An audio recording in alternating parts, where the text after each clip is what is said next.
I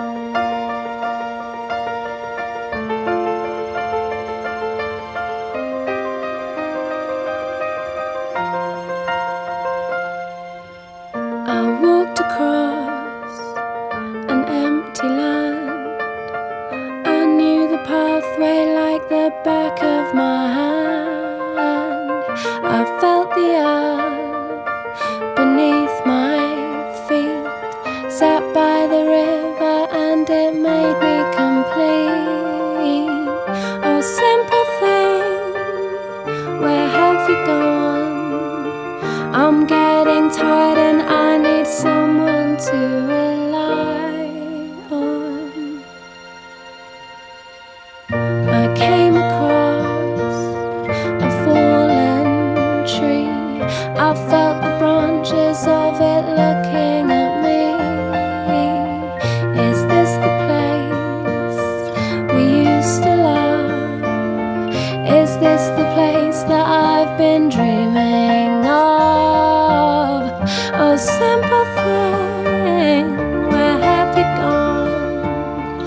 I'm getting old and I need something to rely on. And if you have a minute, why don't we go talk about it somewhere only we know? This could be the end of everything, so why don't we go somewhere only we know? Somewhere only we know.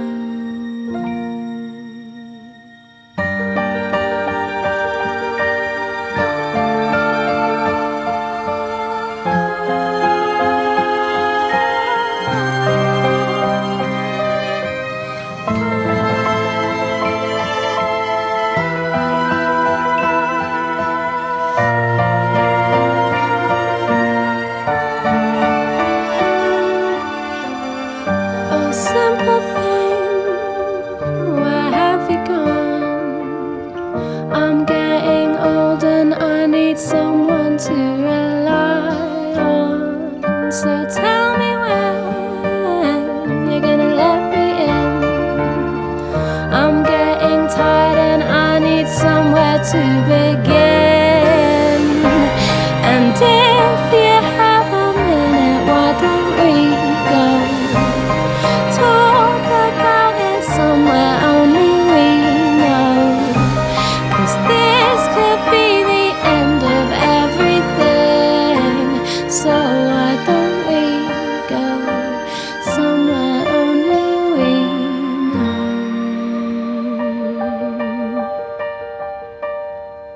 Somewhere only we know.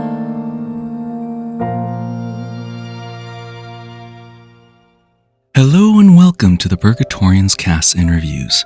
In this series, you shall be able to find out more information about the cast, what other projects they are currently working on, as well as their views about the character and the show. Today we have Paul Hornsby, the creator, director, and scriptwriter for the Purgatorians, joining us to give us views on the show, the cast of characters involved, as well as the creation of the show and how it has progressed over time. Thank you, Paul, for joining us. Well, it feels quite weird me answering the questions that I actually wrote myself, but thank you so much for having me. I honestly do appreciate it. I will be trying to answer as honestly as I can without giving too many spoilers away. How was the Purgatorians originally created? What were the thoughts that made it a reality? Well, the Purgatorians didn't actually start out as a audio drama. It started out as an RPG game. I was trying to put it together before.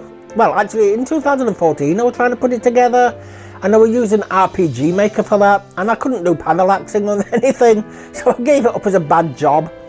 And then it turned into the audio drama we know today.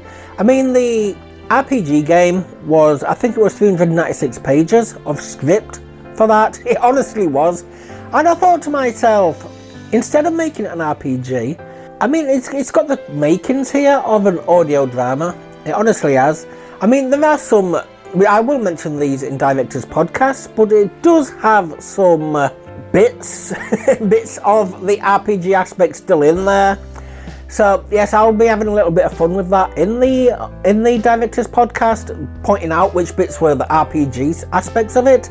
I didn't write them out. I wanted it to stay true to its roots. I mean, it may make the first few episodes a little weird, but I have scripted bits in later on to explain why this kind of thing happens, so it doesn't leave it all disjointed. But yes, that's how it all started out, an RPG game. The thoughts that I had, I don't really know what happened, to be honest with you. One day I was just going about my own business, playing games and stuff, and watching movies or something, and then all of a sudden it hit me in my head, all these storylines just started coming in, all these characters' names. I don't know where they came from. It's like when people talk, like authors talk about channeling. I mean, they're not actually channeling, it's just like being in the zone and all these ideas coming to you. And all of a sudden, I just got bombarded by all these ideas, and I didn't have no idea where they came from. I didn't have any clue what to do with them. It just hit me. And then I just started putting pen to paper, seeing what I could make out of them. And there we go, the scripts had begun. And that was in 2014. Most audio dramas focus on a handful of characters. How did it become so big of a project? Now, I see this, although this is an audio drama, I wanted to make it like a TV show, so to say. I mean, yes, there will be descriptors and stuff like that inside the show that TV shows don't have, because we don't have the luxury of facial expressions and we do not have the luxury of body language. So everything has to be emphasized by the voice. I mean, I even scripted the first 15 episodes like a TV show. They had pure descriptions there, that they were saying the scene, exactly how the scene looked, where people were. I mean, I may try and put a bit in this interview, just a little descriptor of what I'll put on. This will just be a random one with, well, as little spoilers as possible, hopefully. But yes, that is how the scripts looked. The characters kind of grew over time. I thought, oh, I need this character for this, I need that character for that. I mean, some were side characters, some were secondary characters. I mean, I think the Hamiltons started out as side characters, they moved up to secondary characters. The only main characters we had was Jamie and Mason. Some of the secondary cast also moved up to main characters, but I didn't want to make it a show where it was a lot of people. I think we've got 45 cast members and then the extras over the course of the prequel miniseries and the main show, for season 1 of the main show. And I didn't want to make it where the show starts, there's all these people, something happens and wipes 75% of them out. I didn't want that. I wanted to make every single character have their own story, have their own mind, their own personality, make their own decisions. Well, I say make their own decisions, make the decisions I want them to make. That is exactly why I increased it. I wanted to tell as many stories as I can, and I needed a handful? No, I needed a lot of people to do that. I didn't want it to get repetitive with the same people over and over in a scene. I mean, yes, you're going to see Jamie in a lot of scenes in season 1 because he's kind of the audience surrogate. You will be seeing this new world through his eyes, you'll be seeing how this world treats people through his eyes, and you will see the challenges that people face through his eyes. This will change from season 2 as it starts moving on to other characters, and maybe in the latter half of season 1 as well, but mostly season 1 does centre around Jamie and his meetings and interactions with these characters. Can you tell us the story and the themes the Purgatorians contains? The stories and themes. Oh, I've got to be very careful around this, don't I? I am known for being someone who will literally implode if I don't speak of the new stories that I've thought up straight away. And unfortunately I did do this with one person who walked from the show in a very bitter way before having an NDA, and that does have me worried they will spoil everything. But my interpretation of the stories and themes, dark. Very, very, very dark. Honestly. If you do not like stuff like Game of Thrones, those kind of stories, do not watch. Do not watch. Stay out of it whatsoever. Someone auditioned for Alice and they got the role. They had to back out of it instantly because they didn't realise that that anthology episode for her touched upon demon summoning, demon summoning, and they worked with a religious organisation, so it didn't look good on that, so they had a valid reason for walking out. I'll start with the prequel. I originally wrote the prequel because the setup in the main show was taking a little too long. Well, I say a little too long. It takes the entire first episode of character introductions before it shows the first dark story at the end. So I want to jump straight into the action. I want to show you the big bads of the show, the antagonists. I want to show you exactly how evil they were and how deadly the cycle's end will be. So yes, it will touch upon the last 4 days of the cycle, and it will progressively get worse over the course of the 5 episodes of the prequel miniseries. It will leave you on a cliffhanger at the end of the miniseries. Who lives? Well, you'll know that someone's dead because of what happens in the show. But who lives, who dies, who's going to transfer over to the main show? I have currently just finished doing the final scene, a rough draft of the final scene for the prequel miniseries. I like it. I like the song that uses it, and it's going to hopefully not impact you in a negative way that's going to make you cry, but hopefully, like, if you watch games or you're invested in a TV show, you finish that TV show, it's ended, you get that sinking feeling in your body. That's how I want you to have it. Now, the main show, it doesn't pussyfoot around issues. I wanted to highlight those issues, I honestly did. I didn't want to gloss over them like a lot of things do nowadays, as though they don't matter. I wanted to show you how those issues hit people, like directly, how it affects the victims, things like that. So there are going to be some very, very tough stories in this, so to say. So I do give a viewer discretion advised warning. The main show will follow Jamie Atkinson, as I've said before. You will see everything through his eyes. Well, the season 1, should I say, of the main show.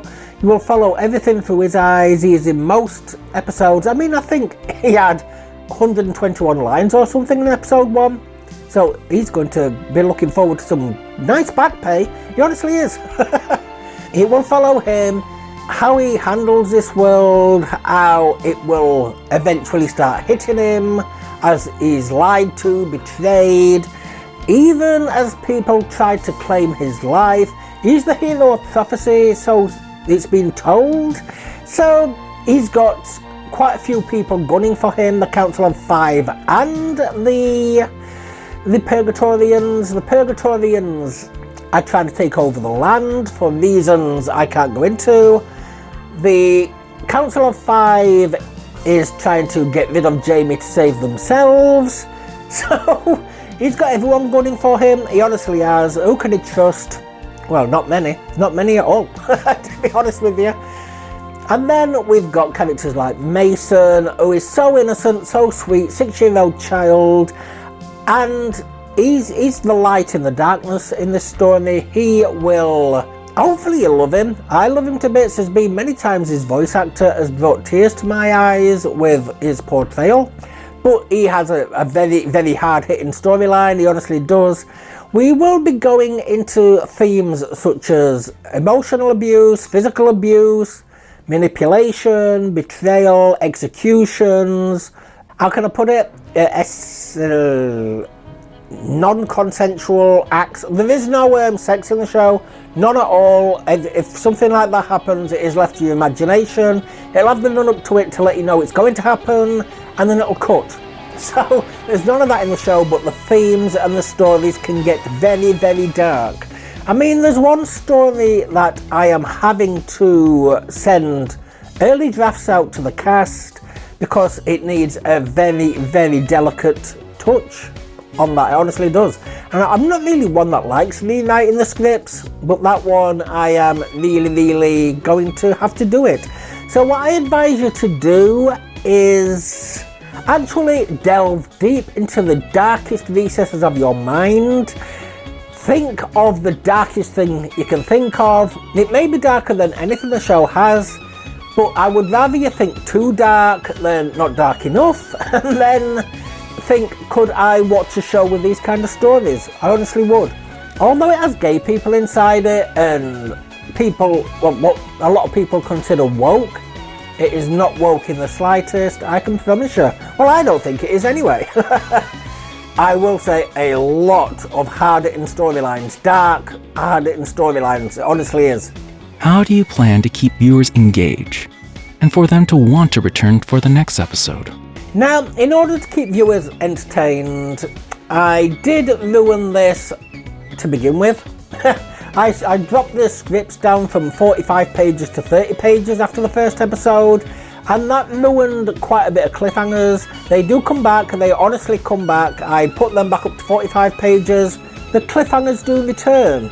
Now, I'm hoping these cliffhangers will make you think, well, what's going to happen? What happens next? I'm hoping you like the characters enough as well to think that. I honestly am. The stories are not going to be snap. They're honestly not. They are going to tell the stories from the beginning to the end, and you never know. Hopefully, you're going to want to know who lives, who dies, because a story, just like Game of Thrones, a story can come to an abrupt end. It honestly can. They can be halfway through a story and then dead. So, hopefully people come back for the characters, hopefully people come back because of the cliffhangers.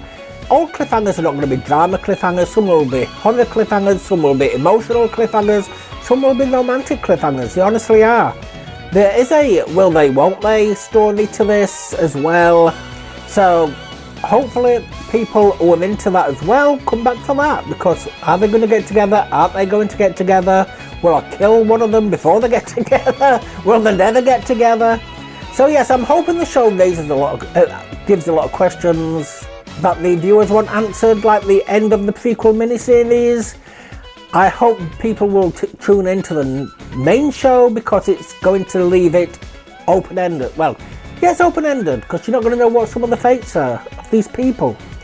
So yes, the cliffhangers, the characters, and who dies next. That's what I think. Oh, and what stories? What other stories can come? Because I've got a dark mind, I've got a lot of stories to tell.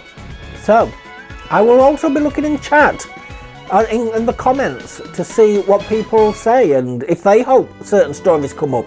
I do have a lot planned though, so they may not, I'm afraid. Can you tell us of the characters the viewers are expected to meet during the run of the show?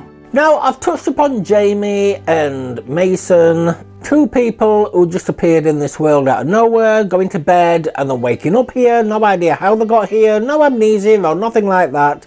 But here they are. Now, you got people like Betsy Turner, the town... City, dear boy. This is no village, but a glorious city. Well, the city, sorry Abraham, Betsy, the town gossip, and Johnny, who is quite a flirt, but he has reasons for being a flirt. He honestly has. A lot of these characters are based on me. They are. I mean, not completely on me, but they've got touches of me inside them. That sounds so wrong. I apologise. It's not meant to sound like that. There's Glenn, who is very blunt. He is hard-hitting. He will say what he thinks. As soon as he stops speaking, as soon as he said what he wanted to say, he'll walk away. Max, full of anxiety, is the local woodcutter. Eliza and Darwin, a lovely old couple, been married for years. They love each other so much, they honestly do, although Eliza is the biggest nag you can think of. Kimberly, the love interest with, as Yusuf says, big bazongas.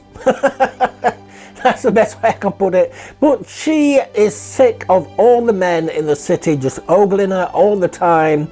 But she doesn't want love either. She just wants to get home like everyone else does, but they can't get home. Now, I could go on forever about these characters, I honestly could. Demetrius, the main antagonist, or is he? Because Tobias could take that role, even though Demetrius is the big bad. You don't want to meet Tobias. You honestly, I don't mean in real life. Meet him in the show. You don't want to meet him in real life. The voice actor brings him to life brilliantly, honestly does. Abraham, the only good person in the council, but he has his own issues as well. Why he wants to get rid of the hero of prophecy? I have to keep these brief, I do, because if I go into too much detail on all of them, this answer is going to go on for like half an hour, and nobody wants that. So all I will say is the characters all have their own story, or the characters all have their own lives. Each of them are different, so hopefully you will love some, you will hate some. Faith. Faith.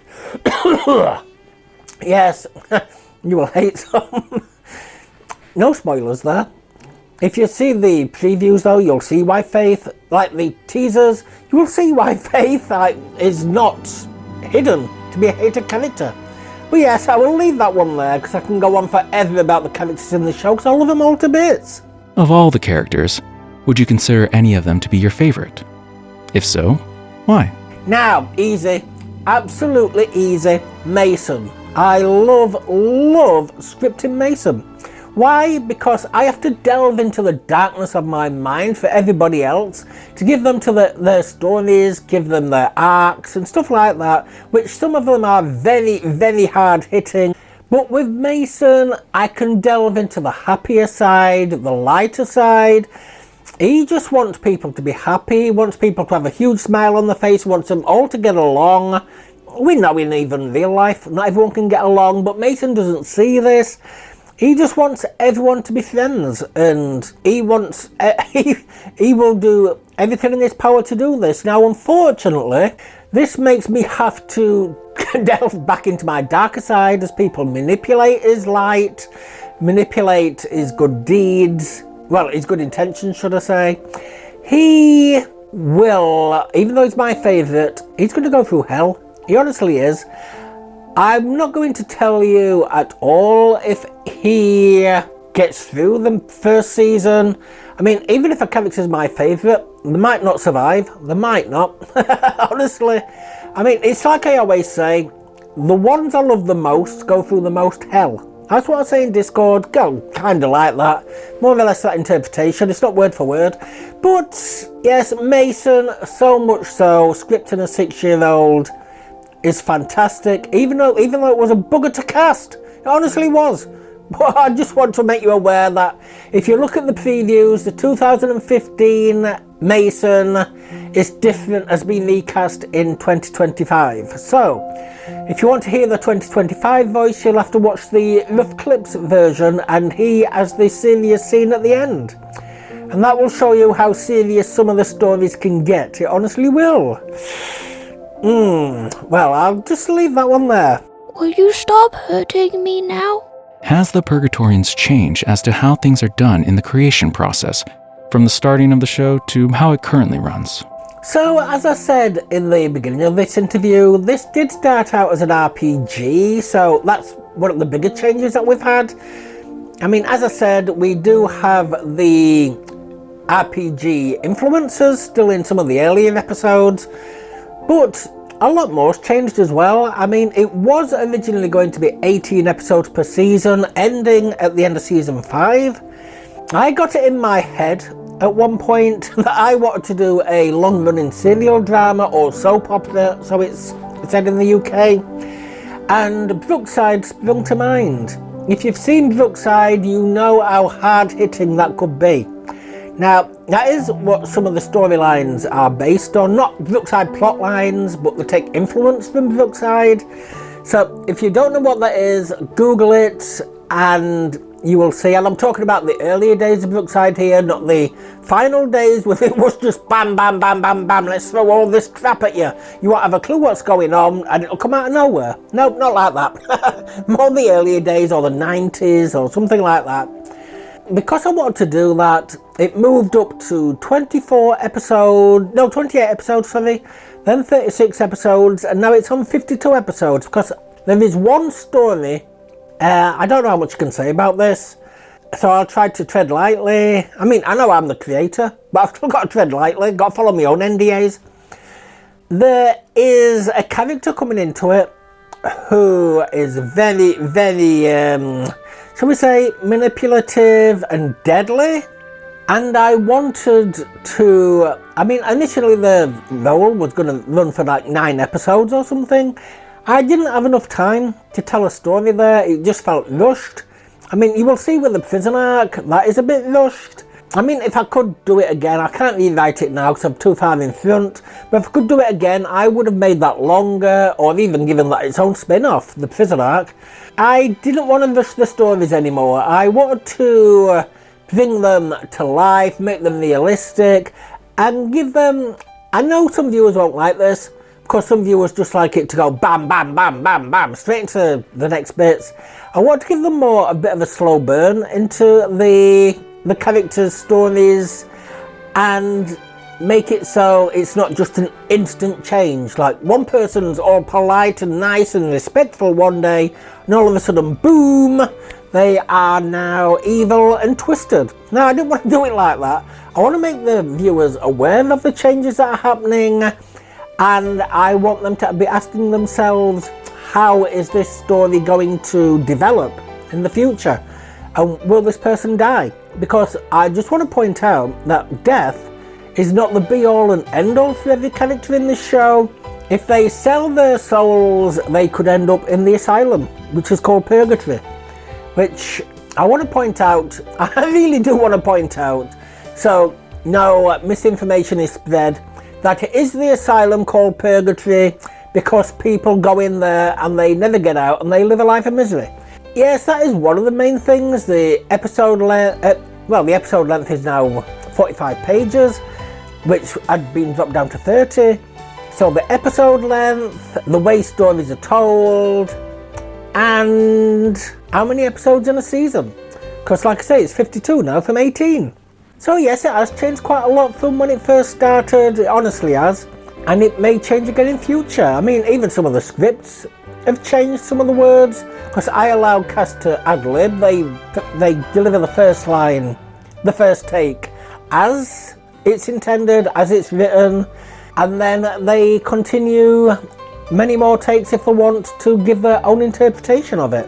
And quite a lot of those have stayed in because that has put some comedic elements into which you'll see in the rough draft thing, the rough draft clips video, which I will link in the description. You will see that it has added some comedic elements into it to try and release some of the depressive aspects of it, so to say. Do you have any roles in the show? In 2015, I had a role simply known as Foul-Mouthed Guy in Church. I did a Stephen King cameo. I didn't want a bigger role because I didn't want to ruin the show completely with my acting. You can hear my role in the rough draft preview. I don't even know if that's up anymore. It might not be. Oh yeah, the episode 0 intro, I think it is. You will see my role in there at the very end of the church scene. I may be reprising that again. I'm not entirely sure yet. I'll see how it goes. I'll try recording for it. I've not acted now in many years, so I may have lost the ability to do so. If I have lost the ability to do so, I'll just cast it over to somebody else. But I will be trying for that role again. I honestly will. And if I can do it, I will add myself into it. But that's the only role I've got, if I do that. In your opinion, what makes the Purgatorians different from other audio dramas already available on streaming platforms and YouTube? Now, I have touched upon this, I honestly have. It's the stories. The tagline on our website is treading where other audio dramas fear to tread, and it's true, we are. The storylines do get hard, they do get hard hitting, they honestly do. I'm not even sure how it's going to go on YouTube. I mean, it's fictional. I mean, it's telling a story. They do allow worse things like this on, selling them. So, unfortunately, all I can say is, if YouTube don't like it and demonetize us, we cannot put it on YouTube because this show costs so much, so much to make. And this is another thing that's different. At £65,000 at least per season. This didn't include the prequel miniseries. That's a bit cheaper. But per season, I mean, that's a lot. That is a lot. And I have no backing. It's all on me to do this, to pay for this. So that doesn't include audio engineer, that doesn't include a video editor, artists, it doesn't include any of those. So that will put the price up even more, as well as back pay to the cast, that will put the price up even more. So yes, two things different so far. The story is dark, very dark, and the cost more expensive than most indie. I would say all. Actually, I would say it's the most expensive of all indie. I want to stress indie productions out there for audio dramas. It honestly is. Also, the sheer scope of it as well, with 52 episodes per season, Christmas specials, anthology episodes, charity specials. Yep, I want to do some Children in Need and comic relief specials as well. Or comic relief specials, should I say. I might not be able to do 2 specials. And all the extras that we bring as well. I think we do a lot different, and I'm hoping that the viewers do like that, and I'm hoping that the viewers do keep an interest in the show. Because, like I say, it is going to have to take breaks now and again. I've said this in many podcasts before. So, yes, hopefully these extras do keep an interest in the show. Can you tell us about the Purgatorians Anthologies? How does this tie into the show? And how does it differ? Now, the Purgatorians Anthologies is actually a prequel to the prequel miniseries. These show how our select few, should I say, of the main cast and secondary cast actually make it into this world. How they get here. They do all have a central theme to them, and there are some crossovers as well. Not many, but there are a few crossovers that appear in these episodes from the different characters.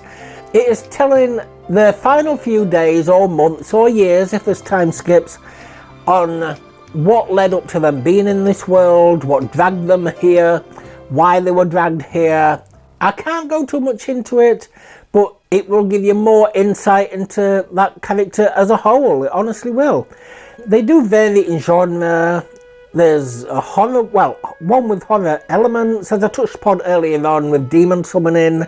Most of them are drama though, I will admit that. I wanted to tell drama stories for these ones, because it is set in the real world and we don't have monsters or asteroids hitting us every day, or, well, we have monsters, just not in the form that horrors normally have, if you know what I mean. So I wanted to make these more realistic, like the show as well, but the show does touch upon a little bit of fantasy as well. But I want to make the anthologies more realistic, and there is one that I will admit, I haven't finished them all yet, but there is one that how can I put this? It took me 3 days to put together. It normally takes me 8 hours to script, 8. So this one took me 3 days to put together because it kept hitting me really, really hard, it did.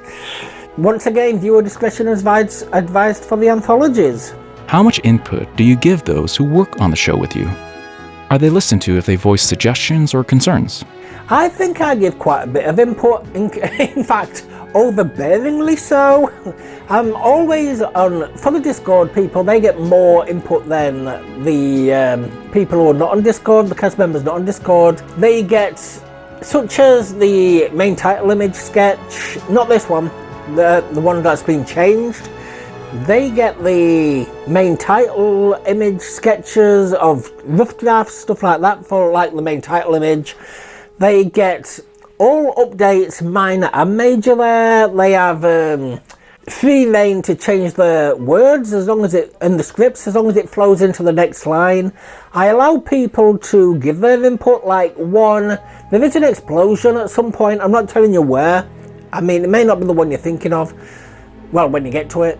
But there is an explosion at some point, and a gas explosion. I was wondering how to do it, and I was going to have someone light a cigarette, but you know, you'd be able to smell it, the gas, so why would you light a cigarette? And one of the cast actually told me it's best to actually just have them turn the light switch on, because I did not know that light switches could cause a gas explosion. So they explained, gave me a link, the spark of the light switch. Well, there you go. The cast informed me and I incorporated that into it. So all feedback is welcome from the cast, it honestly is. Some things I am set in my ways on, I honestly am. Other things I may dismiss to begin with, but that seed is planted, so the seed kind of sprouts, and I think, oh yeah, maybe that was such a good idea. So I encourage cast and crew to always give their feedback, because even if it's an outright dismissal, it can sprout. There are others that get me thinking immediately, such as when someone mentioned an AI rider and stuff like that. I looked them up. It was so unfair to me and the show, because it was all to do with the cast. If anyone used the show for AI purposes, it didn't cover me whatsoever. Apart from me, obviously, but I'm not going to do that. So I did look into that when they mentioned it, and then dismissed it when I found out it didn't protect me. And then then they told me about being able to reword it and stuff like that. So yeah, I took that on board and did it. And people have said a hell of a lot to me that I have took on board. Someone left under bad circumstances, like bad blood, saying I didn't have faith in the show. I do have faith in the show, saying that I never listened to feedback. I listen to feedback a lot, I honestly do, and I ask for feedback a lot. And if you listen to any of the other interviews, they will tell you how much I am in constant communication with the cast, how much I ask for things from the cast. Even when it comes to payments, I asked if they wanted to be paid at the end of the month, or they wanted it to continue on as I was doing, as and when lines came in. They agreed to end of the month. Well, they said end of the month. I've asked them quite a few things on Discord as to how they want me to do things, and I take everything into account, honestly do. If people do have concerns, I mean, it's like when I make payments, I tell them to reach out to me immediately within 24 hours if they have not received payment. One person never did this. They delivered the line 6 months late. 1 month later, had a go at me for not delivering payment, walked. That was the same one who I mentioned a little tiny bit ago as well. If they just came to me, voiced their concerns and told me that I haven't been paid, can you check and pay me? I would have done that. Instead of them walking and getting angry, I would have done that. I honestly would. My main priority for this show is to keep the cast happy, keep them feeling safe and trusted, and me trusted, should I say, in this show, and not to feel like they're going to be scammed or betrayed in any way whatsoever. So I try my hardest to keep people, well, informed, so to say. I try my hardest to keep people informed and let them make decisions on the show. It's like I mentioned earlier, there is one storyline I'm going to have to need feedback on. All that feedback will be taken into account. Not one of it will be instantly dismissed, and I will rework those scenes if needed. So yes, I believe I've got a lot of input. It's if they choose to give feedback on anything like that. I don't force them to give feedback. If they want to, they can. Is this the first show you have created, or are there others that viewers can listen to? Now, this is the first show that I have created professionally like this. However, in college when we was doing NCFE video, I scripted a show called Night of the Living Chavs. It was a homage, a satirical homage to Night of the Living Dead, but it had what are known in England as chavs. If you don't know what chavs are, just Google them. British chavs. Just Google them and you'll see why I chose these. But I did change chavs to meaning constant hatred and violence syndrome. So, yeah, but they were basically zombies. I did do that. I think I've still got the script, unless the thumb drive, because it was 2009 for this, or 2008. No, 2009. The thumb drive may be corrupted now, but if I've still got the script and people want this to come, I am more than happy to release this, hire voice actors, and release this as a full-length movie. I honestly am. Well, not audio drama movie. I can't afford to pay people. But yeah, that was the only show I've done apart from this. I've got the gaming channel, I've got the action channel, Serenity Solo Plays Serenity Solo Reacts. They will be in the description. As a main show, scripting it like this, definitely my first. And I've got no others you can listen to, I'm afraid. So you said the Purgatorians was unofficially cancelled in 2016. Can you tell the viewers why this happened? Yes, I have said in the past on some of the videos that the Purgatorians was cancelled. Yes, it was 2016. At this time, I was all in full swing. I was enjoying it. The cast only got paid £5 per episode back then because I was on an even more limited budget. How can I put this? It's really hard to speak about this because it's still there in my head what happened. There was a guy upstairs. A bit about me first. I'm meek, I'm mild, I'm pacifist. I don't like hurting others physically or mentally. I can get a bit angry with my words because my defences can just rise up. I mean, it's like people saying people get too defensive, it shows they're guilty. That's not true. My defences rise up if I get accused of anything I'm not, and I will argue back. But I don't like hurting people mentally, I don't like hurting people physically. Now, there was a lot of people take advantage of this. They have throughout my entire life. If you want to read about that, that is on my About Me section on the website. That link will be in the description below. It is a very in-depth About Me section. It goes into a lot about my past. But, long story short, the guy moved into the flat upstairs. All was fine to begin with. He was on, can I say the word on YouTube?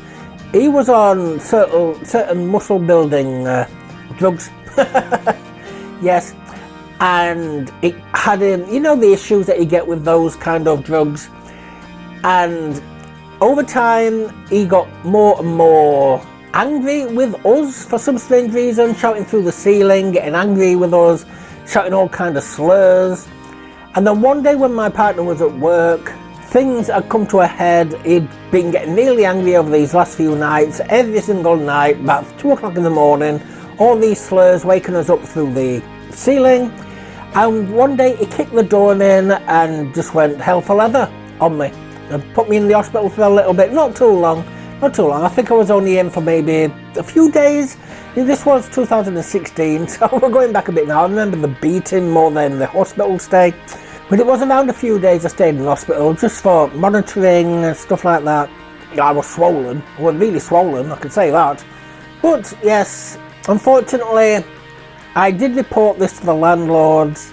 Nothing got done. They said they couldn't do anything about it. I had to report it to the police.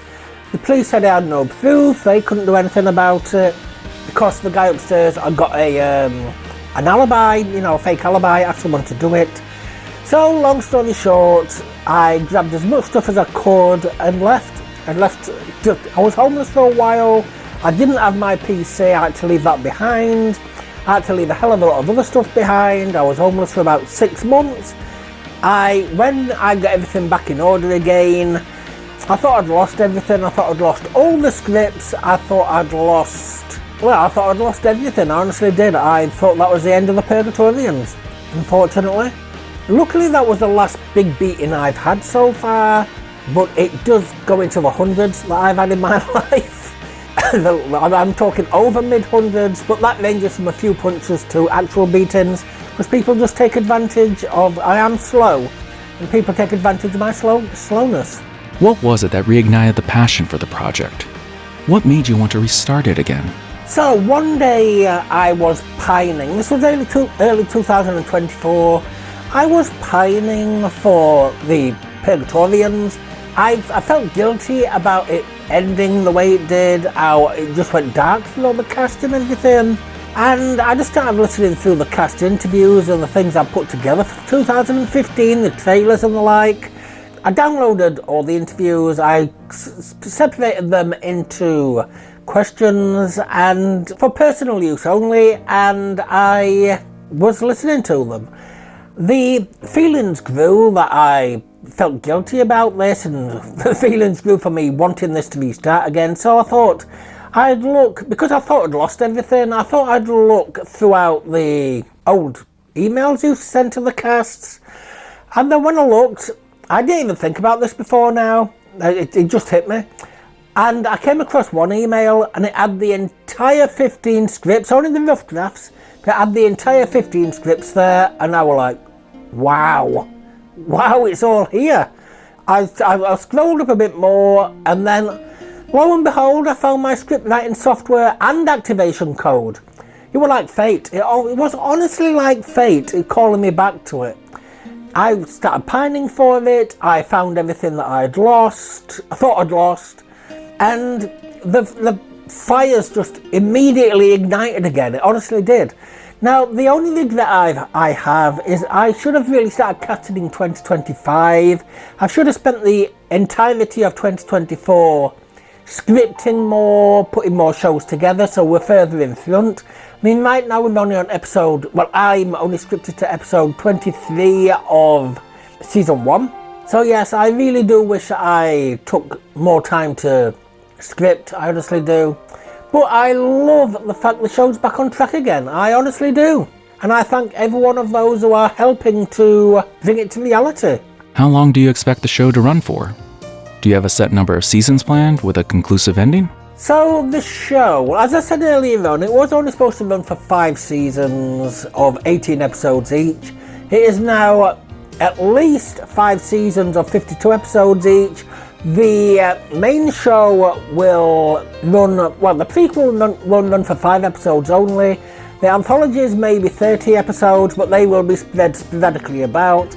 And the main show will have its original ending at the end of season 5. If it's not doing well, it will end there. It will, because I can't afford to keep throwing money into a show that I can't afford to do. So yes, if it doesn't do well at all, it will end there. If it does do well, I will be stretching it along to 8 seasons, I think it is. It's only 6 seasons for the main show. I forgot about December again. I did pick up on that earlier. But it will stretch to 8 seasons if I can do that. I do have stories planned for the other 2 seasons. If people want it to go beyond season 8, I will do that. As it is now though, with funding it solely by myself, unless we can get help being funded, this could take years upon years upon years to do. I could be in my old age by the time this is done. If we do get funded, we could get this done within maybe 6 years, 6 to 8 years, and we can continue it. As of right now though, it may be an impossibility to go beyond season 8, especially if you don't want many recasts after recasts after recasts. Yeah, season 8 will have another definitive ending, and if it goes beyond that, we'll see. We'll see. I would love to continue it forever, I honestly would, or even end it and do another show in the universe. But as of right now, if it does do well enough and I can do another show in the universe, I will at the same time, but I'll have to hand this off to somebody else. And hopefully, yes, people do enjoy it enough to make production faster. I don't mean to join Patreon or anything like that, but to make production faster just by watching the show. I have a set number of seasons planned. They do have 2 conclusive endings, and I would have to think further. I have not thought further ahead than the second conclusive ending, so I think that is where it will end if people don't want it anymore. So 8 seasons, 9 seasons, possibly. Do you plan on releasing the Purgatorians on other platforms other than YouTube? Yes, this is a simple answer. I do plan on releasing shows outside of YouTube.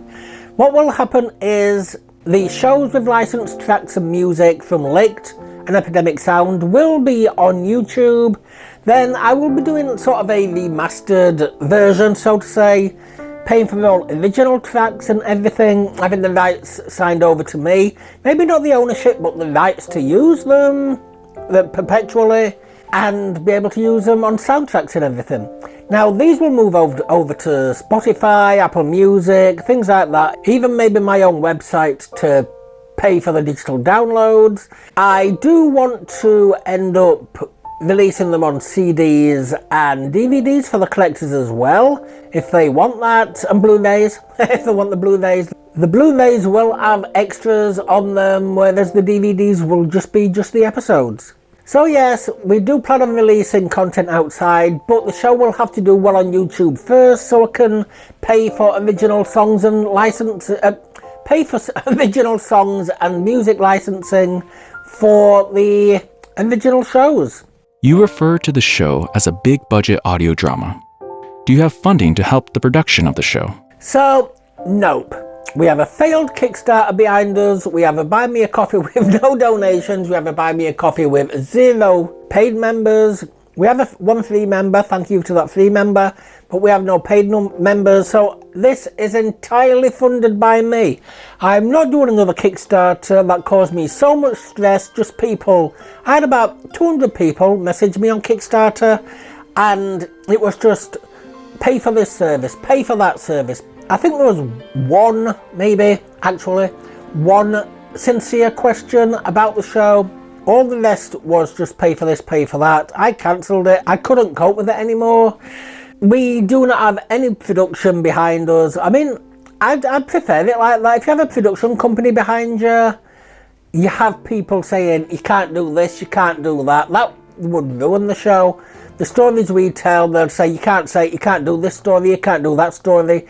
If a production company did want to get behind us, but leave free reign for me to do how I like, then yep, that would be fine. If not, no. If they want to dictate everything that we do, no. I would rather move production along slowly and do it myself. So no, it's only me, it's only my limited budget, £65,000 at least per season, less than £1,000 per month for me to put into it. So I hope you can realise how slow it's going. Like I've said in this interview earlier, you do not have to join Patreon, you do not have to back us on Buy Me a Coffee or anything like that. You don't even need to become a YouTube member if we get those, or even send super thanks, or whatever they're called on YouTube. Watching the show without an ad blocker, please, would be a good way to get us noticed and a good way to keep the funding coming in for free. So please, I highly ask you not to use an ad blocker for this show, because it's costing so much, especially if you enjoy it. Please. Do you have any ambitions with the show? What is your ultimate goal? And do you think you will ever reach it? Well, the show's ambitious as it is, but I don't think I'll ever get to this in answer to the end of your question. I don't think I ever will. But if the show did so good, so brilliantly good, say people licensed it to make TV shows out of it and stuff like that, I mean, if they did that, that's great. I'm never selling the show, I will say that. I'm never selling the property. I would only license it. But if it ever did well enough to do so, I would either pay for someone to add CGI into the entire show, or I would look into doing the show live action myself. I mean, I wouldn't direct it myself. I haven't got the... I back away from things far too quickly. I don't like confrontation. So I couldn't direct a proper show, if I'm honest with you. But I would pay for a director to do it. I would turn this live action or CGI, whichever's cheaper. That is my ultimate goal for the show. I would love to do that. I honestly would. Will we ever reach it? No. No, I don't think we will at all.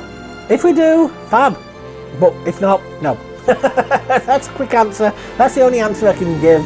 And I do hope that you do like those lofty goals, even though they are into the far reaches of space right now. Way out of reach. If you could cast any actor, alive or deceased, to take part in the show, who would it be? I would absolutely love to get Stephen Fry as one of the other city leaders. I would love to get John Cleese as a character in the show. There's a lot of people out there that I'd love to get in the show. I honestly would. Stephen Fry, though, I have respected for a long time. I love him to bits. He's fab. He's always been my number one favourite to try and get into this show. If I could ever afford him, I would. John Cleese is just a legend. He honestly is. I would love to get him in the show as well. There's so many. If I just carried on going and going and going, given the amount of people I would love to get in this show, I would be going on forever. This would make the video like 5 hours long. This interview is going to be long enough as it is. It honestly is. The show would have to make money to do that in order to pay their wages. And also, as I said earlier on, I would prefer to get actors with talent, voice actors with talent, but little known out there, to give them their shot. I would love to do that throughout the entire run of this show. Have a sprinkling of big names in, just to try and get the interest, from those who don't watch or listen to audio dramas. Yep, so hopefully I can do that at some point. Maybe not those two, but maybe somebody else. Maybe, hopefully, one day. But yeah, my biggest goal is to get those with lesser reach, more reach, so to say. I always tell them I want them to use this show as a stepping stone to bigger and better things. I love this show. I think it is great. I'm biased. They should use it as a stepping stone. They honestly should. Where can people find you if they have questions or want to inquire about a role or audition for a part in the show? So the best way you can ask questions to me is actually on YouTube. I mean, I check my comments quite often, fairly often. I have notifications set up if emails come in about someone's commented this or that. It may take an hour or, well, I'll try and answer before the end of the day. I honestly will. Failing that, the second best place to reach me is on Twitter/X. I am more active there than I am Blue Sky or I am Facebook. I kind of fell out with Facebook because they allowed songs that I legally licensed from Licked to be claimed there. Licked couldn't do a thing about it because it was Facebook. So I fell out with Facebook due to that. Or Casting Call Club if you are interested in auditioning. Auditions go up at least once per year, so yeah, if you want to audition you can ask there. I do updates there for the casting. There's also a comment section there and I give feedback to every audition. So yeah, YouTube, Casting Call Club or Twitter/X. The most best place you can reach me very easily, almost instantly, is Discord. I shall leave Discord in the description down below, the link for it. If you join there, if you try selling a service though, you'll be banned. You will be banned. That is not for selling services at all. I've asked people to tell me if people are selling services, but it's almost, unless I'm very busy doing something with the show, say I'm on a bit of downtime, it's almost an instant reply from me. Maybe within 20 minutes if I'm not busy, tops, and I will be there. The Discord does cover all the channels, so the audio drama, the action content and gaming, but they are separated into their own channels. So if you're not interested in some of the channels, say you're not interested in the reactions, you can mute the reaction channels and just have the ones that you're interested in. So yes, Discord best, then YouTube, then Twitter/X, and then Casting Call Club if you want to audition for the show. Any plans for after the show ends? Will you focus on scripting a new audio drama? Now at the moment, the show, based on my own funding, is going to take so long to finish. I'm not going to be able to do anything else at the end of it, I'm honestly not. If I can get production sped up quite a bit, I am willing to try to get the show done as quickly, well not as quickly as possible, because I still want it sounding professional, but try to get the production moved up to a quicker schedule. That might leave me a bit of time at the end. I've always said that I want to just concentrate on a long-running soap with just normal everyday storylines, no attacks trying to take over the world or anything like that, like Coronation Street, like Brookside, like EastEnders. So I've always wanted to do something like that, but I can't afford to do two shows at once right now. If I have time at the end, I may do it. At this moment in time, it's not looking likely. This may be the only show that I do. Now, one of my fears is I die before the show ends and I've got no one to pass it over to, and it kind of ends on a cliffhanger. I hate it when shows do like that. If that does happen, I am very happy. If I'm dead, if you know that I'm dead, I'm very happy for someone to do an unofficial ending to it. I am, because I don't want it being left open. It's like Quantum Leap, both Quantum Leaps, just ending with no final talk of it, no final conclusion. So I would like that. I would like someone to end it. If I do get diagnosed with a terminal illness, I will try and finish it myself. I will try to wrap up storylines, but you may get a big time skip. I haven't got one yet. Hopefully I never will, but it does run in the family, so you never know. So plans for after the show ends, it all depends if the show takes off. If it doesn't take off, retirement. If it does take off, I'll look into it, honestly will. Spin-offs I would prefer if it's to do in this universe though. Much prefer that, I honestly would. And before we leave, do you have any final words for the viewers? I will continue to say this, viewer discretion is advised. Please, please, please, if you take offence easily, if you get upset easily, please do not at all listen to this show. If you are not happy with acting in dark stories, do not audition for this show. It is very dark, and I don't want to give people sleepless nights.